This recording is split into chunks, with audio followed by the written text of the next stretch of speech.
আমাকে শুধু এই কথাটা বলে যে কি মনে হচ্ছে, কালকে আমরা দেখেছি যে ভারতের তরফ থেকে যে স্টেটমেন্টটা, যেটার কথা অভ্র কিছুক্ষণ আগে বললেন, যে গতকাল 8:30 নাগাদ যে স্টেটমেন্টটা ইস্যু করা হয়েছে, সেটাতে আমরা দেখেছি যে কঠোরভাবে এটা বুঝিয়ে দেওয়া হয়েছে যে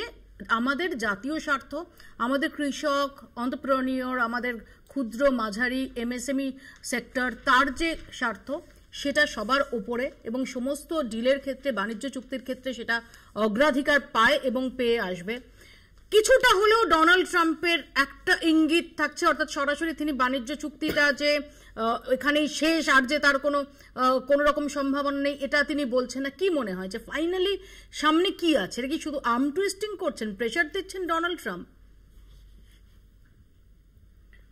দেখুন, এটা একটা তাৎক্ষণিক মানে প্রতিক্রিয়া ট্রাম্পের থেকে এসছে, এবং এটার জন্য সত্যি সত্যি আমি বলবো সেদিন ওই অপারেশন সিঁদুর নিয়ে হয়তো লোকসভায় আলোচনাটা না হলেই ভালো হতো, কারণ ভারত এবং আমেরিকার এই চুক্তি স্বাক্ষর করার কিন্তু সময়সীমাটা পের হয়ে যায়নি, এখনো সময় আছে। এবং আমি আশাবাদী যে ভারতবর্ষের বিদেশ মন্ত্রক আছে, ভারতবর্ষের অর্থ মন্ত্রক আছে, এবং ভারতবর্ষের বাণিজ্য মন্ত্রক যার নেতৃত্বে আছেন পীযূষ গোয়েল, তার উপর আমার ভরসা আছে। এবং এই ডিপ্লোমেসিতে নেগোসিয়েশন চলে, এবং এটা একটা প্রেশার ট্যাকটিক্স, কিন্তু তারপরেও কিন্তু একটা জিনিস মাথায় রাখতে হবে যে ভারতবর্ষের উপর অতিরিক্ত শুল্ক চাপালে ভারতবর্ষের দ্রব্যগুলো কিন্তু আমেরিকার বাজারে আরো হাই প্রাইসড হয়ে যাবে, এবং সেগুলোর দাম যদি আমেরিকার জনগণকে বেশি দাম দিয়ে কিনতে হয়, তাহলে আমেরিকাতে কিন্তু মূল্যবৃদ্ধি হওয়ার একটা সম্ভাবনা আছে, এবং আমেরিকার জনগণের তরফ থেকে কিন্তু একটা প্রতিক্রিয়া আসবে,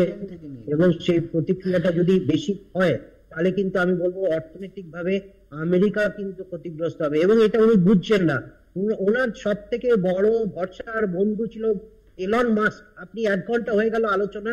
একবার ওনার নাম নিলেন না। সেই লোকটা একদম মানে আমি বলবো ব্যবসায়িক বুদ্ধি তার কাছে অতীব তীব্র আছে, এবং তিনি এটা বুঝতে পেরেছেন যে এই মানুষটার উপরে ভরসা করে যদি তিনি আগামী দিনে ব্যবসা করেন তাহলে তার ব্যবসা ক্ষতিগ্রস্ত হবে, এবং সেই জন্যই দেখবেন তার সঙ্গে তার বন্ধুত্বটা নষ্ট হয়ে গেছে। এবং আগামী দিনে এই ডোনাল্ড ট্রাম্পের এই তাৎক্ষণিক যে আমি বলবো কখনো রুষ্ট কখনো তুষ্ট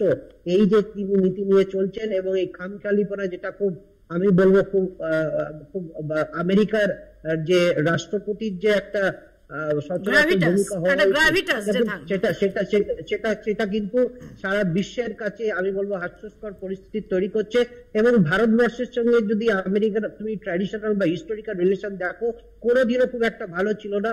আমেরিকা কোনোদিনও ভারতকে গুরুত্ব দেয়নি। জো বাইডেনের সময় কিছুটা হলেও ভারতবর্ষ একটু গুরুত্ব পেয়েছে, কিন্তু আজকের দিনেও দাঁড়িয়ে আমি বারবার করে বলছি আমরা আমেরিকার থেকে গুরুত্ব আশা করছি না, আমরা আমেরিকার থেকে সম্মান আশা করছি। এবং ভারতবর্ষ নিজের পায়ে দাঁড়িয়ে ব্যবসা করবে, সেটা কোন দেশের সঙ্গে ব্যবসা করবে, একটা স্বাধীন রাষ্ট্রের তার সার্বভৌমত্ব আছে, তার স্বাধীনতা আছে, যে কোন দেশের থেকে তেল কিনবে, সেই জায়গাতে দাঁড়িয়ে ভারতবর্ষ কিন্তু আগামী দিনে যদি মাথা উঁচু করে তার বাণিজ্য সমৃদ্ধির আশা করে, সেক্ষেত্রে ভারতবর্ষের সেটা কৃষাণু মিত্র হোক, চন্দন ঘোষ চৌধুরী হোক, তারা কিন্তু সবাই ওই অভ্রর পাশে থাকবে, এবং ভারতবর্ষ আপন গতিতে চতুর্থ বৃহত্তম অর্থনীতির পথে এগিয়ে যাবে।